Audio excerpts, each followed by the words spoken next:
முன்னாள் அமைச்சர் doctor C Vijayabaskar அவர்கள் இன்று தமிழக வெற்றி கழகத்தில் இணைத்துக் கொண்டுள்ளார்கள். அவர் தலைமையை ஏற்று நாங்கள் இன்று புதுக்கோட்டை மாவட்டத்தில் உள்ள அனைத்து நிர்வாகிகளும் ஒரு 15,000 பேருக்கு மேலாக நாங்கள் இங்கே வந்து எல்லாம் இங்கே இருக்கோம். அமைச்சர் தலைமையை ஏற்று நாங்களும் இந்த கட்சியில் சேர்றோம். எங்கள் அமைச்சர் வந்து எங்கள் புதுக்கோட்டை மாவட்டத்துக்கு நிறைய திட்டங்களை கொண்டு வந்திருக்காரு. ஒரே வருஷத்தில் 11 மெடிக்கல் காலேஜ் அமைச்சர் தான் கொண்டு வந்தார். 7.5 இட ஒதுக்கீடும் அமைச்சர் தான் கொண்டு வந்தார். எங்கள் புதுக்கோட்டைக்கு மெடிக்கல் காலேஜ், டென்டல் காலேஜ் தமிழ்நாட்டிலே 2 டென்டல் காலேஜ் தான், அது புதுக்கோட்டைக்கும் கொண்டு வந்திருக்காரு.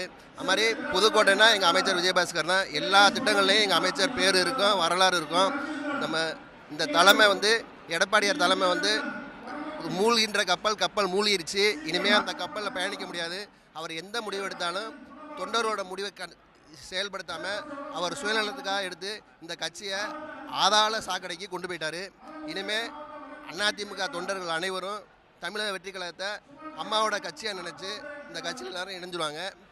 எங்களோட பயணம் எங்கள் அதிமுகவுக்கு இதுக்கு முன்னாடி நாங்கள் எப்படி உண்மையாக உழைச்சோமோ, 20 வருஷம் எப்படி உண்மையாக உழைச்சோமோ, அதை விட கூடுதலாக தமிழகத்தின் வெற்றி கழகத்தின் தலைவர் தளபதி விஜய் அவர்களுக்கு எங்கள் அமைச்சருடன் இணைந்து நாங்களும் சிறப்பாக பணியாற்றுவோம். நாங்கள் எப்பவும் வெற்றிக்கு உண்மையாக இருப்போம். எங்கள் அமைச்சர் விஜயபாஸ்கர்னா வெற்றி தான். அவருக்கு நாங்கள் எப்பவும் சப்போர்ட்டாக இருந்து கட்சியை மிகப்பெரிய வெற்றிக்கு நாங்கள் பாடுபடுவோம். தமிழ்நாடு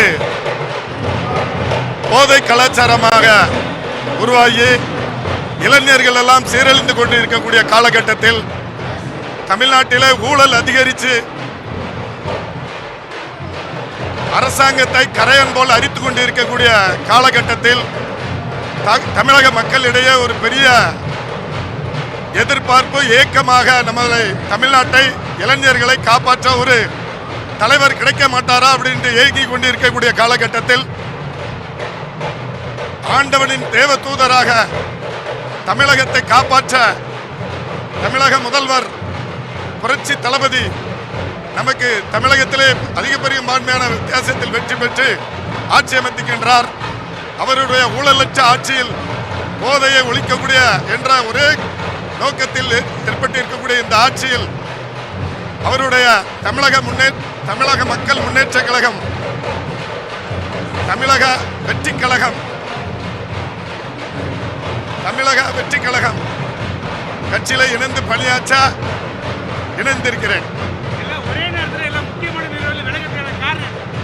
அதான் தளபதியோட உயர்ந்த நோக்கம் ஊழலை ஒழிப்பது, போதை கலாச்சாரத்தை ஒழிப்பது, பொதுமக்களின்